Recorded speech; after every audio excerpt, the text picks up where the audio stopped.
Hello friends, my name is Marines, and today I'm going to be talking about popular books that I actually like. I've talked a lot on this channel about why and how I review critically, and even about why sometimes I hate read books or go into books that I suspect I won't like and still give them a try. All of those conversations have happened on this channel, and I've also mentioned that whenever I do have a more critical or more negative review or a string of them, I tend to get the comment, "Do you even like anything?"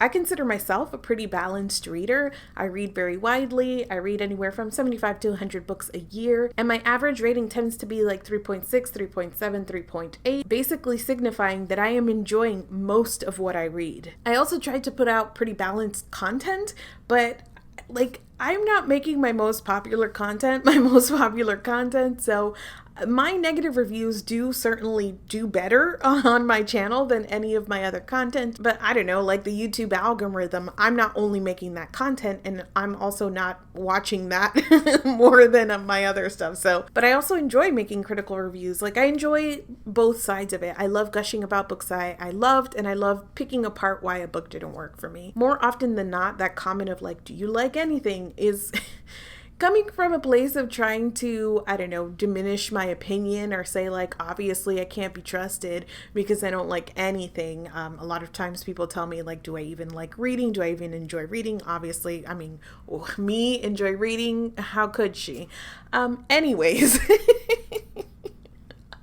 What am I trying to say? I got a comment that was actually really nice and positive and was like, "Hey, why don't you do this content? Why don't you talk about popular books that you enjoy?" So I was like, that was nice. Yeah, I will do that. And I do have a video about popular books I don't like, and I never did the opposite side of that. So I was like, why the heck not? The way that I picked what I was going to talk about is I just went to Goodreads and I sorted it by popularity, and I picked out the books that had over 500,000 ratings, and I picked out my favorites of their 4 and 5 star books. It's interesting to me after doing that, the selection that I ended up with, because sometimes I feel like I have a sense of what's popular, and that's really just what's popular maybe on BookTube, and usually only for a season. These are just like really, really popular books, and that's again only like 500,000 and above ratings.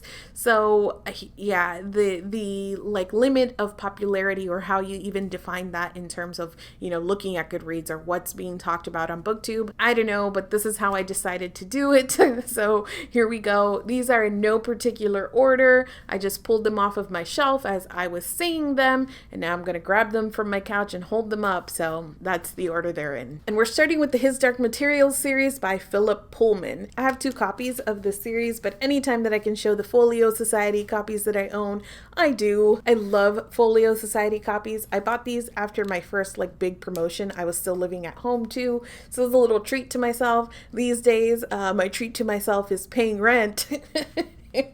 But I always dream of getting more Folio Society copies. This is a favorite series of my best friend Nicole. I always talk about her. We also run Snark Squad together, so we run that website together, and we have a podcast, and we both love media, and we're always talking about media. She was a little bit nervous for me to read them too. One, because your favorite, and you're recommending it to somebody, and you're like, oh no. But also this has strong religious thematic content and anti-organized religion thematic content. And she knows that I am religious, I'm spiritual, so she was kind of hesitant. But I read through them all, and I really enjoyed them. So I think I gave them all 4 stars through my first read. I had quibbles with each of them. So the first book I thought started a little bit slow. It took me about 100 pages to get into the story, to get invested, and to even feel what the shape of the story was. In the second book, I felt like the thematic content went from an underlying thing into almost beating you over the head with those messages. And then in the third one, I thought that the plot got a little rambling and a little away from itself, but it redeemed itself with just the ending, the heartbreak, the themes in that one were just delicious. We read all of these for the podcast, and we have a podcast episode dedicated to each of the books. And in rereading them, I was like, oh no, wait. These are in my feelings. I feel like all of those things I just said about each of the books, those weaker parts of the story are true. But the more that I've read these and reread these, the more that the things I love about it just get cemented in my feelings. So primarily the characters, the world building, I love it so freaking much.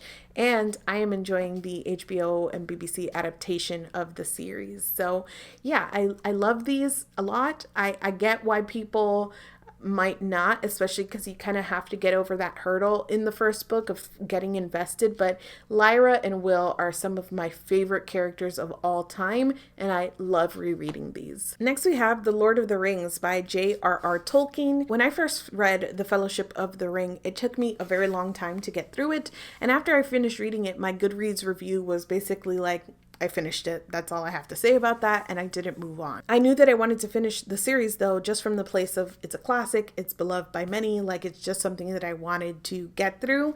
So I don't even remember why I decided to do this, but I figured that I might want to do the audiobook versions of these to help me read them. And when I went to my library, the only thing that was available was the dramatized version, the BBC like full cast dramatized version of it. And I was like, whatever, I'll just re-listen to The Fellowship of the Rings that way. Because it was an abridged version, I feel like listening to it that way really taught me how to enjoy the story and really let me fall in love with the characters. So I listened to the abridged version and was immediately like, oh, like I really like this. So I then went back and bought the unabridged version of The Fellowship of the Ring, and right back to back I just listened to it again. So I listened to the unabridged version and I was like, no, I really like this. I went on from there to finish the entire series, and I do really enjoy this, but I totally get, again, why it's not for everybody, because the description of the flora and the fauna, all of the singing, all of that is a lot. And it isn't necessarily always, it doesn't always feel to me like it is necessary. For people where like extensive world building is not their jam,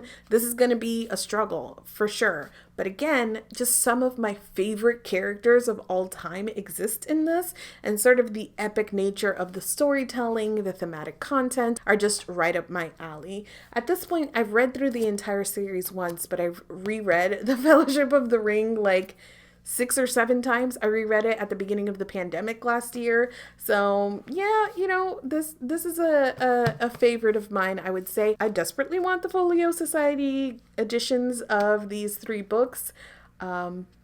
One day. I have not read The Hobbit ever. That is still on my to-do list, but I intend to do that as well. All right, let's talk about some more classics. If you're new around here, you don't know this about me, maybe, but if you're not new around here, you definitely know this about me, and that is that I absolutely love Jane Austen. This is a Folio Society version, but this was a gift. I received this from my friend Sam, who is very kind and very thoughtful, and gave this as a thank you gift to me after we planned BookNet Fest. So this is Pride and Prejudice, which is my favorite of Austen's work. I have been reading and rereading Pride and Prejudice since I was 15, so a freshman in high school, 14, 15, and I read it so many times. Like I was rereading it at least once a year, but over the last few years, after I discovered the audiobook version that is narrated by Rosamund Pike, I listen to it multiple times a year, and I try to read it with my eyeballs at least once a year as well. So this is a story that is like second nature to me now. It has grown up with me, and it is not only just Pride and Prejudice, but I reread Persuasion every year. I also had a whole thing with being a fan of Jane Austen because I feel like there can be a certain reaction to that, less so now than when I was in college, where if you say that you're a fan of Jane Austen, it kind of put you into a certain category of reader. Like people would be like, of course, girl into Jane Austen or whatnot. But I'm over it because these books just mean so much to me, and they're so good. They're funny. The sass and the wit and the satire are amazing. The narrative voice in each of them is just to die for. The characters are amazing, and you have these plots that are just like timeless treasures. So I love these. Pride and Prejudice is my favorite book of all time. Along those same lines, I have Jane Eyre by Charlotte Bronte. There are certain points in my life that, had you asked me, I would have said that this was my favorite book of all time, and it's still up there. I don't know. Right now, it's kind of leaning more towards Pride and Prejudice, just because I don't reread this one as often, but I did reread it last year, and there is always just so much to enjoy coming out of here, specifically because Jane Eyre is such a fantastic protagonist. I actually read this one first before Pride and Prejudice, and this was also my freshman year of high school, and I've been rereading it once a year or once every 2 years ever since then. So again, more than half my life I've just spent rereading this, and it's been so amazing to grow up with this as well, particularly because my view of the story has changed so much the more I get older. I feel like every time I reread it, I appreciate Jane more as a character, and I'm like, what the hell, Mr. Rochester? That part of the story, I'm like, oh yeah. But that's growing up. That's growing with the story. I love the writing in this as well. It is so descriptive, and there are so many details that it was part of the reason that at first I probably struggled a little more with this when I was younger, but that makes it so good to reread, because every time I read it, I feel like I find something else that I'm like, had I ever noticed that before? So yes, also a huge Jane Eyre fan. Next up, we have American Gods by Neil Gaiman. I started reading Neil Gaiman when I joined BookTube. I haven't made my way through all of his backlist, but I started with reading The Ocean at the End of the Lane and The Graveyard Book and Coraline, which I loved all of those. And then I kind of stopped before I had made my way through sort of his longer works or whatnot. But I picked up American Gods, and we did a podcast episode about the TV adaptation. So I read this before I did that. And I don't know why I was surprised that I loved this so much, because I tend to enjoy Gaiman's work, but I was really surprised by how much I love this. And I think the thing that sticks with me now is that I am a sucker for stories within stories, and the way that this wove in those stories and the lore just was so delicious to me. I really enjoyed all of those pieces of the layers of storytelling within here, and the characters are really memorable. Even the ones that were really on the nose in terms of sort of symbolizing, modern society to when he published this. Even those, I was like, oh, okay, a little obvious there, Gaiman, but I appreciate what you're going for. So I think about this book a lot still. It sits very well in my feelings, and I have a feeling that as time goes on, this will be one that I turn to reread pretty frequently. Next up, we have The Night Circus by Erin Morgenstern. It's really funny because recently I just read Shadow and Bone by Leigh Bardugo, and I gave it 2 stars. I didn't think it was that great, and I tweeted something about it, about Shadow and Bone being all vibes and not much plot, and someone responded to it and said, oh, that makes me want to read it, because sometimes I just like a good vibe book. And I was like, yeah, for sure, if you are interested in vibes and aesthetic, Shadow and Bone is for you. And somebody else responded to that and said, yeah, The Night Circus might be another good one for you, because that one is all vibes and aesthetic. And I was like, that's not wrong. But I love this book. I gave it 4 stars when I first read it for that reason, because I felt that the plot and characterization was a little bit weak, but the setting was beautiful. The atmosphere and the writing were also very lush and descriptive and beautiful. But then I reread it and I was like, oh, no. I love this. And I feel like a lot of what I felt was missing in the plot and the character work was actually done through the setting. We learned so much about our characters through the setting, because it is something that they are creating and that is representative of the characters. I was like, oh, the stuff that I was looking for was here all along.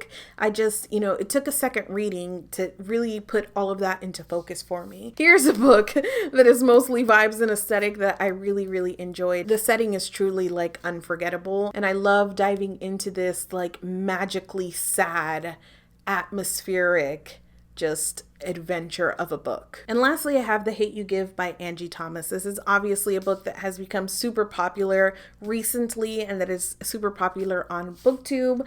It took me a second to get into this. I started the book and put it aside and didn't get back to it for a while, until my best friend was like, girl, just go back and read the book. And so I was like, okay. And I powered through it. I actually read, I think, the entire thing or most of it on a plane ride from California to Florida. And I was crying on the plane. I was just having all of these really intense emotions. And I think that there are things here that are not perfect. You know, I think that writing is super simplistic, and I do think that the beginning kind of takes a while to get into because you sort of know the premise, right? It's a girl who watches a childhood friend die by the hands of a police officer. So it takes a while to get to that point where that actually happens. So you're kind of waiting for it to catch up with the premise. And so that's why I think it starts off a little bit slow. And again, the writing is just super simplistic. But there was so much about this that affected me emotionally, and there were so many well-developed parts of it, including the characterizations, the family dynamic that is presented, and just sort of the lesson or the heart of what it's getting at in a way that felt really wonderfully done and age appropriate for young adults. All of it just made a mark on me. It's a reading experience I won't forget. I feel like emotional ties to this story. It is one that I completely understand why it is widely recommended, and I'll never forget seeing this story or this sort of experience presented in fiction. So I think that Angie Thomas deserves all of the hype that she's getting. That's it for me today. I would love to talk to you guys down in the comments if you have read or would like to read any of these super popular books that I've mentioned, or let me know what are some super popular books that you enjoy. I will also, I wanted to do a part 2 because I feel like these, again, 500,000 ratings and above is a very specific kind of book, as you can see here. So I don't know what the middle tier of popularity is and what those books exactly look like. Will those more be books that were recently popular on BookTube and Book Twitter? I don't know. So if you have an idea of the next range of how many ratings to go down for even more popular books I like, let me know down in the comments as well. Thank you so much for watching this video, and I will see you guys soon. Not the blue eyeliner again. Yeah, she did. You even like anything?